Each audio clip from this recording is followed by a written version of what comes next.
Praise the lord. దేవుని పరిశుద్ధ నామమునకు మహిమ కలుగును గాక. ఆన్లైన్ ద్వారా ఈ యొక్క వేకప్ వార్డ్ను వీక్షించుచున్న ప్రభువునందు ప్రియులైన మీ అందరికీ ప్రభు అయిన యేసుక్రీస్తు నామంలో నా హృదయపూర్వక వందనాలు తెలియజేస్తూ ఉన్నాను. ప్రియులారా, దేవుడు మనల్ని ప్రేమించి ఈ దినం కొరకు దేవుడు మనకి ఇచ్చినటువంటి వేకప్ వార్డ్ క్యాలెండర్ వాక్యాన్ని ఒకసారి ధ్యానం చేసుకుని ఆ యొక్క లేఖన భాగాలను దేవుడు తన ఆత్మ ద్వారా మనకు వివరించి బోధించినట్లుగా ప్రార్థనా పూర్వకంగా ఆ లేఖన భాగాలను ధ్యానించడానికి మనం దేవుని సహాయాన్ని కోరుకుందాం. లేవీకాండము 25వ అధ్యాయము 19వ వచనం. లేవీకాండము 25వ అధ్యాయము 19వ వచనం. అప్పుడు మీరు ఆ దేశంలో సురక్షితముగా నివసించెదరు, ఆ భూమి ఫలించును, మీరు తృప్తిగా భుజించి దానిలో సురక్షితముగా నివసించెదరు. దేవుడి యొక్క లేఖన భాగాన్ని మన యొక్క వినికిడిలో దీవించి ఆశీర్వదించి తన ఆత్మ ద్వారా మనందరికీ బోధించినట్లుగా ప్రార్థించుకుందాం. ప్రేమ నమ్మకం కలిగిన మా ప్రియమైన పరలోకపు తండ్రి, మమ్మల్ని ప్రేమించి మా ఆయుష్ను పొడిగించి మరొక దినాన్ని చూసే భాగ్యాన్ని మీరు మాకు కల్పించినందుకు వందనాలు, స్తోత్రాలు. ఈ రీతిగా నీ మాటలు వినటానికి మీరు ఇచ్చిన కృపను బట్టి, శ్రేష్టమైన అవకాశాన్ని బట్టి నీకు వందనాలు, స్తోత్రాలు చెల్లిస్తూ ఉన్నాం. ఈ దినము కొరకు మీరు సిద్ధపరిచినటువంటి ఈ యొక్క లేఖన భాగముల ద్వారా మాతో మాట్లాడండి. ఈ యొక్క లేఖనము ద్వారా మాకు మీరు ఏమి బోధింపదలిచి ఉన్నారో ప్రభువా, ఆ మాటలను మాకు నీ ఆత్మ ద్వారా బోధించి ఆ వాక్యం ప్రకారం మేము జీవించి ఈ వాక్యంలో ఈ లేఖనములో ఉన్నటువంటి ఆశీర్వాద ఫలములను మేము అనుభవించినట్లుగా సహాయం చేయమని తండ్రి నీ పక్షంగా నిలబడుతుండగా బలహీనుడను, అపవిత్రుడను, నిష్ప్రయోజనమైన వాడను, ఏ యోగ్యత లేని వాడను ప్రభువా, నీ కృపలో ఒక్కసారి జ్ఞాపకం చేసుకుని నీ ఆత్మతో నన్ను నింపి ప్రభువా, ఈ మాట ద్వారా నాతో మాట్లాడండి. ఆన్లైన్ ద్వారా వీక్షించుచున్న నీ ప్రజలైనటువంటి వారందరితో కూడా మీరు మాట్లాడి మీ నామానికి మహిమ తెచ్చుకొనమని, ఘనత, మహిమ, ప్రభావములు మీకే ఆరోపిస్తూ నీ కుమారుడు మా రక్షకుడునైన యేసుక్రీస్తు వారి శ్రేష్టమైనటువంటి నామంలో ఈ ప్రార్థన మీకు సమర్పిస్తున్నాము తండ్రి, ఆమేన్. ప్రియులారా, ఈ దినం కొరకు దేవుడు మనకి ఇచ్చినటువంటి లేఖన భాగము లేవీకాండము 25వ అధ్యాయము 19వ వచనంలో. అప్పుడు మీరు ఆ దేశంలో సురక్షితముగా నివసించెదరు, ఆ భూమి ఫలించును, మీరు తృప్తిగా భుజించి దానిలో సురక్షితముగా నివసించెదరు. దేవుడు తన ప్రజలైనటువంటి ఇశ్రాయేలీయులకు తెలియచేస్తున్నటువంటి మాట. ఐగుప్తులో నుండి బయలుదేరి వచ్చినప్పుడు వారు అరణ్య మార్గంలో కనాను వైపు వెళుతూ ఉన్నప్పుడు ఆ యొక్క దేశంలోనికి వెళ్లిన తర్వాత వారు ఆ యొక్క భూమి పంటను తిని తృప్తిగా వారి జీవితాలను కొనసాగించడానికి, అంత మాత్రమే కాదు ఆ దేశంలో వారు క్షేమముగా జీవించటానికి దేవుడు వారికి కొన్ని ఆజ్ఞలను, కట్టడలను ఇచ్చినట్లుగా పై వచనాన్ని మనం చూస్తే మనకు అర్థమవుతుంది. 18వ వచనాన్ని మనం ఒకసారి ధ్యానం చేసినట్లయితే, కాబట్టి మీరు నా కట్టడలను, నా విధులను గైకొని వాటిని అనుసరించి నడుచుకొనవలెను. ఆయన కట్టడలను, ఆయన ఆజ్ఞలను అనుసరించి నడుచుకున్నట్లయితే ఆ దేశంలో వారికి ఏం కలుగుతుంది అంటే 19వ వచనంలో సురక్షితముగా నివసిస్తారు. ఆ దేశంలో వారు సురక్షితముగా నివసించెదరు. అంతేకాకుండా ఆ భూమి యొక్క పంటను తిని వారు తృప్తిగా జీవిస్తారు అని దేవుడి యొక్క వాక్యము ద్వారా ఒక వాగ్దానాన్ని ఇశ్రాయేలీయులకు మరి ఇవ్వటాన్ని మనం ఇక్కడ చూస్తూ ఉన్నాం. ప్రియులారా, ఈ యొక్క లేఖన భాగము మనం ధ్యానించినట్లయితే ఎప్పుడు మన జీవితాలకు తృప్తి కలుగుతుంది, ఎప్పుడు మన జీవితాలకు క్షేమం కలుగుతుంది అంటే దేవుడు చెప్పినటువంటి రీతిగా ఆయన ఆజ్ఞలను అనుసరించి నడుచుకొనుట. ఆయన ఆజ్ఞలను అనుసరించి నడుచుకొనుట ద్వారా మన జీవితానికి క్షేమం, మన జీవితానికి తృప్తి.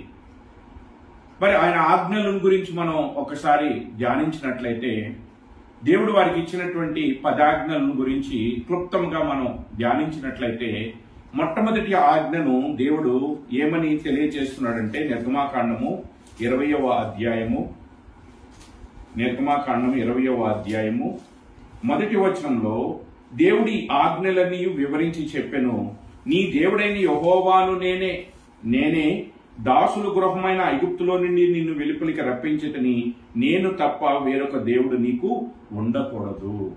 ఏమని జ్ఞాపకం చేసుకోవాలా? ఆయన యొక్క మొదటి ఆజ్ఞ ఏమిటి అండి?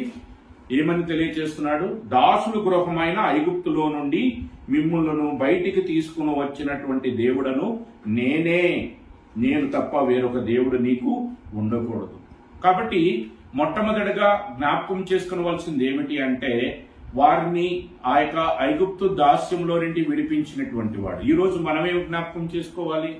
పాపం అనేటువంటి ఆ జిగటగల దొంగ ఊబిలో నుండి, నాశనకరమైన గుంటలో నుండి మనలను బయటికి తీసుకుని వచ్చినటువంటి దేవుడు ఆయనేనని, ఆయన ద్వారానే మన పాపములకు క్షమాపణ దొరికిందని, ఆయనే దేవుడని, ఆయన మాత్రమే దేవుడని మనం తెలుసుకోవాలి. అంత మాత్రమే కాదు, రెండవ ఆజ్ఞగా ఏం చెప్తున్నారు అంటే, పైన ఉన్న ఆకాశం అందే కాని, క్రింద ఉన్న భూమి అందే కాని, భూమి కింద ఉన్న నీళ్ల అందే కాని ముందు దేని రూపమునైనను విగ్రహమునైనను చేసుకొనకూడదు, వాటికి సాగిలపడకూడదు, వాటిని పూజింపకూడదు అని ఇంకా తెలియచేస్తూ మరి ఈ యొక్క ఆజ్ఞలో ఏమని చెప్తున్నారు అంటే, నన్ను ప్రేమించి నా ఆజ్ఞలు గైకొని వారికి 1000 తరముల వరకు నేను కరుణించి వాడనై ఉన్నాను అని తెలియజేస్తున్నారు. అంటే ఈ రెండు ఆజ్ఞలు గాని ఒకసారి మనం ధ్యానం చేసినట్లయితే, మొదటి ఆజ్ఞనేమో దేవుడు మనకు చేసినటువంటి కార్యము, దానిని బట్టి నేనే దేవుణ్ణి అని తెలుసుకోమని తెలియచేస్తూ ఉన్నారు. రెండవదిగా ఆకాశం క్రింద ఉన్న దేనిని పూజించకూడదు. మరి దేన్ని పూజించాలి? దేవుణ్ణి మాత్రమే పూజించాలి. ఎలా పూజించాలి? నీ పూర్ణ హృదయంతో, నీ పూర్ణ బలముతో, నీ పూర్ణ వివేకముతో నీ దేవుణ్ణి ప్రేమించాలి అని దేవుడు అనేక రీతులుగా తెలియజేస్తూ వచ్చాడు.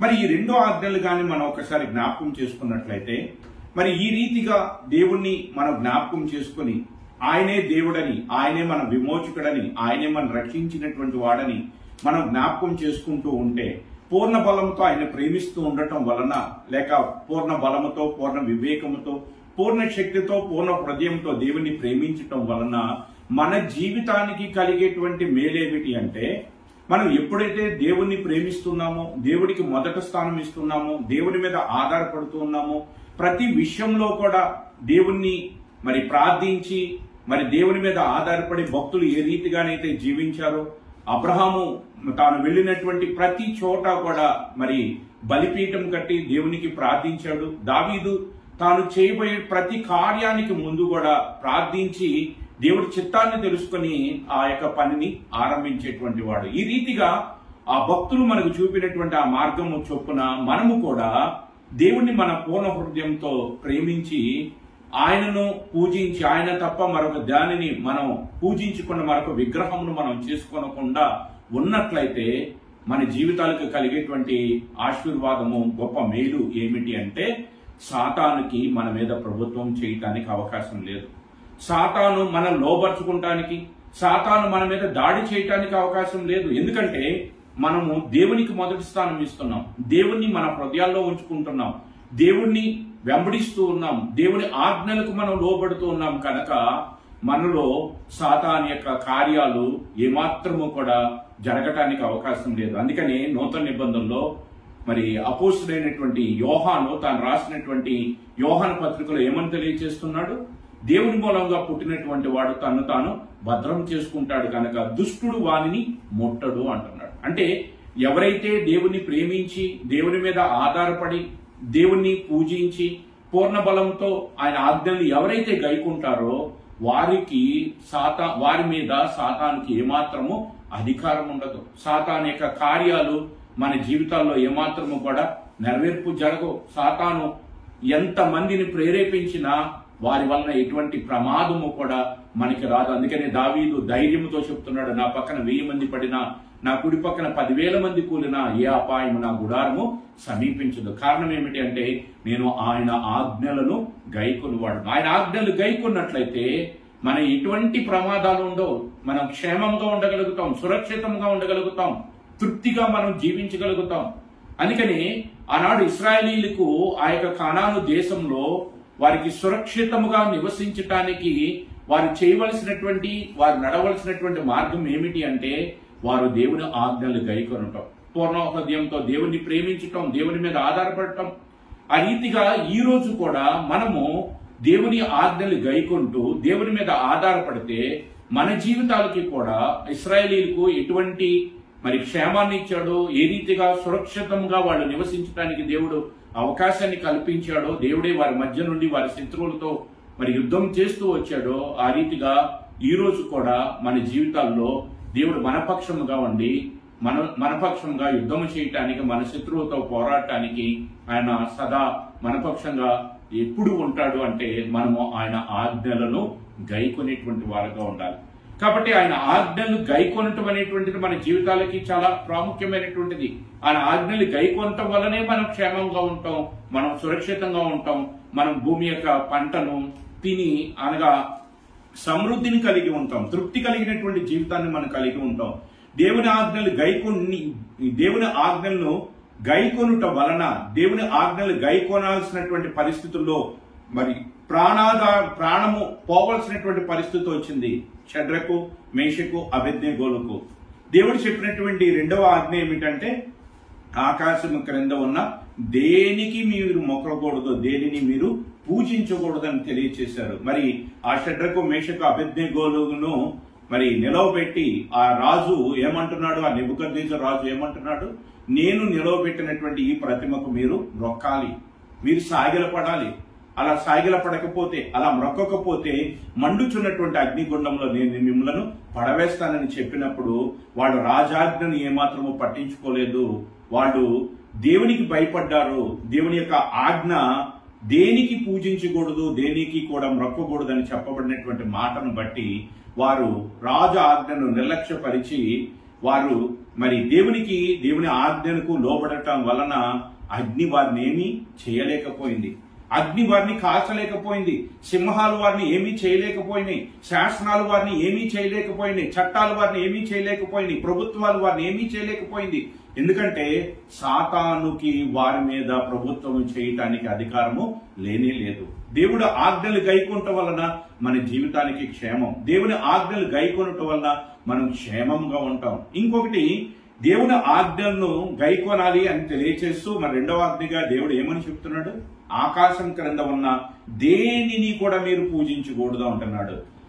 ఈ రోజు లోకంలో ఉన్నటువంటి మనుషులను గురించి మనం ఆలోచన చేస్తే కొంతమంది మనుషులు పశుప్రాయులుగా మారిపోతున్నారు, మృగాల వల్లే మారిపోతున్నారు. ఎందుకు వారు మానవత్వాన్ని కోల్పోయి, దైవత్వాన్ని కోల్పోయి పశుప్రాయులుగా, మృగాలుగా ఎందుకు మారిపోతున్నారు అంటే దానికి కారణం కీర్తన గ్రంథము 115వ అధ్యాయము, కీర్తన గ్రంథము 115వ అధ్యాయము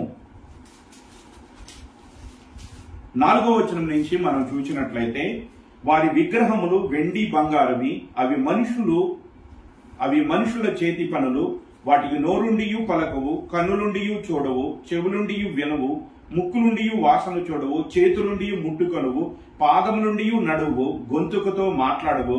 వాటిని చేయువారును వాటి యందు నమ్మిక ఉంచువారందరూ వాటి వంటి వారై ఉంటారు. వాటిని చేయువారు, వేటిని చేయువారు? అక్షయుడకు దేవుని యొక్క మహిమను క్షయమైపోయేటువంటి జంతువుల యొక్క, పక్షుల యొక్క, మృగముల యొక్క రూపానికి మార్చేటువంటి వారు, వాటిని చేసేటువంటి వారు. ఆ మృగముల రూపంలో, ఆ జంతువుల రూపంలో మార్చినటువంటి వాటి యందు నమ్మికించినటువంటి వారు, వాటిని చేసినటువంటి వారు, వాటి యందు నమ్మికించినటువంటి వారు ఏమవుతారని తెలియజేస్తున్నారు, వాటి వంటి వారు అవుతారు. వేటి వంటి వారు? ఒకవేళ ఒక మృగమును ఒక దైవత్వం ఉన్నదని దానిని పూజిస్తే, లేదా ఒక పశువును ఒక దైవత్వం ఉన్నదని దాన్ని పూజిస్తే, ఆ రీతిగా ఒక ప్రతిమను నిలవబెడితే దాన్ని చేసేటువంటి వాడు, దాని యందు లక్ష్యం ఉంచేటువంటి వాడు ఆ మృగ స్వభావాన్ని కలిగి ఉంటాడు, ఆ పశు స్వభావాన్ని కలిగి ఉంటాడు. అందుకని ఈరోజు చాలా మంది మృగాలుగా మారిపోవటానికి, పశువులాగా మారిపోవటానికి, ఏమాత్రం మానవత్వం లేకుండా ఉండటానికి గల కారణం ఏమిటి అంటే దేవుడు చెప్పినటువంటి ఆజ్ఞాతిక్రమం. ఏమిటి ఆ రెండవ ఆజ్ఞ? ఆకాశం క్రింద ఉన్న దేనిని కూడా నీవు పూజించకూడదు. ఈరోజు క్రైస్తవులుగా మన జీవితాల్లో కూడా దేవుడు మనకు తెలియజేస్తున్నది ఏమిటి అంటే, మనం దేనిని ఎక్కువగా పూజిస్తామో అది మన హృదయాల్లోకి వస్తుంది, అది మనకు ఆలోచనలోకి వస్తుంది, అది మన దేహంలోనికి వస్తుంది, అది మనల్ని ప్రభావితం చేస్తుంటది. దేనిని ఎక్కువగా చూస్తామో అదే మనల్ని ప్రభావితం చేస్తుంది, దేనిని ఎక్కువగా వింటామో అదే మన జీవితం మీద ప్రభావితం చేస్తుంది. అందుకని దేవుడు ఏమంటున్నాడంటే, మొదటి స్థానం నాకు ఇవ్వండి, మొదట నన్ను ఆరాధించండి, మొదట నన్ను పూజించండి. ఎప్పుడైతే దేవుని మనం పూజిస్తామో, దేవునికి మొదటి స్థానం ఇస్తామో, అప్పుడు వేరొకటి మనలోనికి రాకుండా మనలోనున్న దేవుడు వాటన్నిటినీ కూడా అడ్డగిస్తూ ఉంటాడు. అలా కాకుండా దేవునికి కాకుండా మరొక దానికి మనం స్థానం ఇచ్చినట్లయితే ఆటోమేటిక్ గా మనము దేవుడి ఆజ్ఞను అతిక్రమించిన వారు అవుతాం. తద్వారా మరి దేవుడు ఇచ్చేటువంటి క్షేమాన్ని, దేవుడు ఇచ్చేటువంటి సురక్షితమైనటువంటి జీవితాన్ని, తృప్తి కలిగినటువంటి జీవితాన్ని మనం అనుభవించలేకం. ఈరోజు అనేక క్రైస్తవ జీవితాలలో తృప్తి లేనటువంటి జీవితం, క్షేమకరము కానటువంటి జీవితం, సమాధానం లేనటువంటి జీవితం ఉండటానికి గల కారణం ఏమిటంటే, దేవునికి కాకుండా మరొక దానికి అవకాశం ఇవ్వటం, దేవుని కంటే మరొక దానిని ఎక్కువగా ప్రేమించటం, ఎక్కువగా పూజించటం, దానిని విగ్రహముగా పెట్టుకోవటం వలన దేవుని ఆజ్ఞను అతిక్రమిస్తున్నాం. దేవుడి ఆజ్ఞను అతిక్రమించటం వలన అపవాదికి మనం అవకాశం ఇస్తూ ఉన్నాం. అలా అపవాదికి అవకాశం ఇవ్వటం వలన మన జీవితాలకు ఏముండదు అంటే క్షేమం ఉండదు, మన జీవితాలకి సమాధానం ఉండదు, మన జీవితాలకి నెమ్మది ఉండదు. కానీ మరి పరిశుద్ధ గ్రంథంలో రాయబడినటువంటి భక్తులైతే వారు వారి ప్రాణమునకు కంటే ఎక్కువగా దేవుని ఆజ్ఞలకు వాళ్ళు విలువిస్తూ వచ్చారు. అందుచేతనే వారి జీవితంలో సాతానుడు వారి మీద ప్రభుత్వం చేయలేకపోయాడు, వారిని లోబర్చుకోలేకపోయాడు, వారిని పాపంలో పడవేయలేకపోయాడు. ఈరోజు మన యొక్క జీవితంలో మనం క్షేమంగా ఉండాలి, మనము సమాధానముగా ఉండాలి, మనం తృప్తికరమైన జీవితాన్ని కలిగి ఉండాలి అంటే ఈ యొక్క ఆజ్ఞలు మనకి భారమైనవి కాదు. ఆ ఆజ్ఞలను అనుసరించి మనం జీవించడానికి ప్రయత్నించినట్లయితే, ఆ ఆజ్ఞలను అనగా దేవుడి వాక్యాన్ని అనుసరించి జీవించటం మనం అలవాటు చేసుకున్నట్లయితే, ఆ ఆజ్ఞల వలన, ఆ వాక్యము వలన మనం క్షేమాన్ని పొందుతాం, మనం సమాధానంగా ఉంటాం, మనం తృప్తినిగా మన జీవితాన్ని ముందుకు కొనసాగించగలుగుతాం. ప్రియులారా, ఈరోజు ప్రపంచ పరిస్థితులు దినదినము కూడా మారిపోతూ ఉన్నాయి. ప్రపంచంలో చూసినట్లయితే ప్రభువైన యేసుక్రీస్తు చెప్పినటువంటి రీతిగా ఆయన రెండవ రాకడ మునుపు ఎటువంటి పరిస్థితులు ఉండబోతున్నాయని ఆయన ముందుగానే తెలియచేశారో అటువంటి పరిస్థితులు మనం చూస్తూ ఉన్నాం. అక్కడక్కడ యుద్ధములు, కరువులు, భూకంపాలు ఇవన్నీ కలుగుతాయని ప్రభువైన యేసుక్రీస్తు ముందుగానే తెలియచేశారు. ఇప్పుడు మనం అటువంటి యుద్ధ వాతావరణంలోనే మనం జీవిస్తూ ఉన్నాం.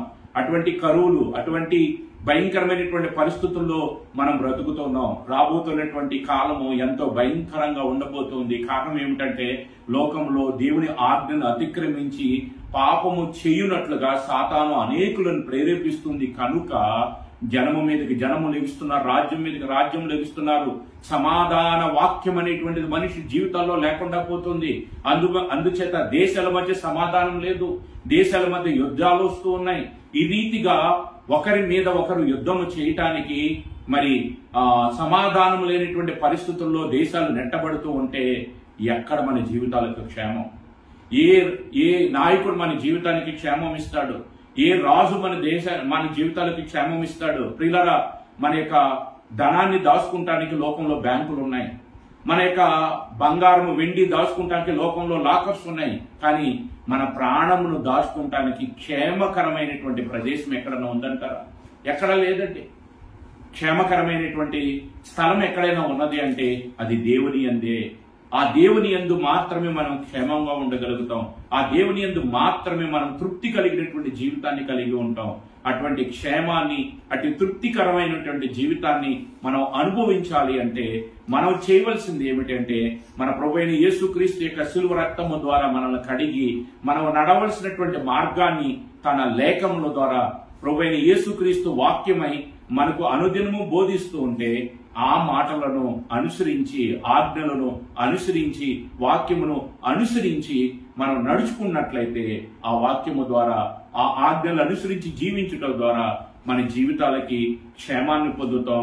మన జీవితంలో మనం తృప్తి కలిగి సురక్షితంగా మనం బ్రతకగలుగుతాం. కాబట్టి ఈ దినము దేవుడు మనకి ఇచ్చినటువంటి ఆ యొక్క లేఖన భాగాన్ని మరొకసారి ధ్యానం చేసుకుందాం. లేవీకాండము 25వ అధ్యాయము, లేవీకాండము 25వ అధ్యాయము 19వ వచనం. లేవీకాండము 25వ అధ్యాయము 19వ వచనం. అప్పుడు మీరు ఆ దేశంలో సురక్షితముగా నివసించెదరు, ఆ భూమి ఫలించును, మీరు తృప్తిగా భుజించి దానిలో సురక్షితముగా నివసించెదరు. కాబట్టి సురక్షితముగా మనము ఈ యొక్క లోకంలో జీవించాలంటే మనకు ఆధారమైనటువంటిది దేవుని యొక్క మాట, దేవుని యొక్క ఆజ్ఞలు, దేవుని యొక్క కట్టడలు, దేవుని ఆధారం చేసుకొని మనం బ్రతకాలి. ఆ రీతిగా మనం జీవించినప్పుడు మాత్రమే ఈ లోకంలో మనం క్షేమంగా ఉండగలుగుతాం, మరి తృప్తి కలిగి జీవించగలుగుతాం. ఆ రీతిగా మనము క్షేమాన్ని కోరి మనం తృప్తిగా బ్రతకాలనేటువంటి ఉద్దేశంతోనే దేవుడు ఈ యొక్క మరి దినం కొరకు ఈ యొక్క లేఖన భాగాలను మనకు దేవుడు అనుగ్రహిస్తూ వచ్చాడు. కాబట్టి ఇచ్చినటువంటి ఈ లేఖన భాగాన్ని, ఈ అనుదిన ఆహారాన్ని మనము భుజించి ఈ వాక్యము ద్వారా బలము పొంది ఈ వాక్యాన్ని బట్టి నడుచుకొని దేవుడి యొక్క కృపను పొందుతాం. సురక్షితమైనటువంటి జీవితాన్ని, తృప్తి కలిగినటువంటి జీవితాన్ని కలిగి మన విశ్వాస యాత్రలో ముందుకు సాగిపోదాం. అట్టి భాగ్యాన్ని ఈ మాటలు వినుచున్న మనందరికీ కూడా దేవుడు దయచేయును గాక. ప్రార్థించుకుందాం. ప్రేమ నమ్మకం కలిగిన మా ప్రియమైన పరలోకపు తండ్రి, పరిశుద్ధుడైన దేవ, ఈ యొక్క దినమున మమ్మల్ని ప్రేమించి మా ఆయుష్ను పొడిగించి మా జీవితము క్షేమకరమైనదిగా ఉండాలని, మేము సురక్షితంగా బ్రతకాలని, మా జీవితంలో మేము తృప్తి కలిగి ఉండటానికి మేము నడవలసినటువంటి మార్గాన్ని మీరు మీ యొక్క లేఖము ద్వారా మాకు తెలియచేసినందుకు వందనాలు. మీరు ఇచ్చినటువంటి ఈ వాక్యాన్ని బట్టి నేను స్తుతిస్తూ ఉన్నాం. ఈ వాక్యము ద్వారా మీరు మాకు చూపినటువంటి ఆ యొక్క క్షేమకరమైనటువంటి మార్గంలో మేము ముందుకు సాగటానికి మీ సహాయాన్ని మాకు దయచేయండి. మా జీవితంలో మీ ఆజ్ఞలను అనుసరించి జీవించటం వలన అది మా జీవితాలకు క్షేమకరమైనదని, అది సురక్షితముగా మమ్మల్ని నివసింపచేస్తుందని మీ యొక్క లేఖముల ద్వారా మాకు గుర్తు చేసినందుకు నిన్ను స్తుతిస్తూ ఆరాధిస్తూ మీరు ఇచ్చినటువంటి ఈ వాక్యాన్ని బట్టి నీకే ఘనత, మహిమ, ప్రభావములు ఆరోపిస్తూ నీ కుమారుడు మా రక్షకుడునైనా యేసుక్రీస్తు వారి శ్రేష్టమైనటువంటి నామంలో ఈ ప్రార్థన మీకు సమర్పిస్తున్నాము తండ్రి. ఆమేన్. అందరికీ ప్రైజ్ ది లార్డ్.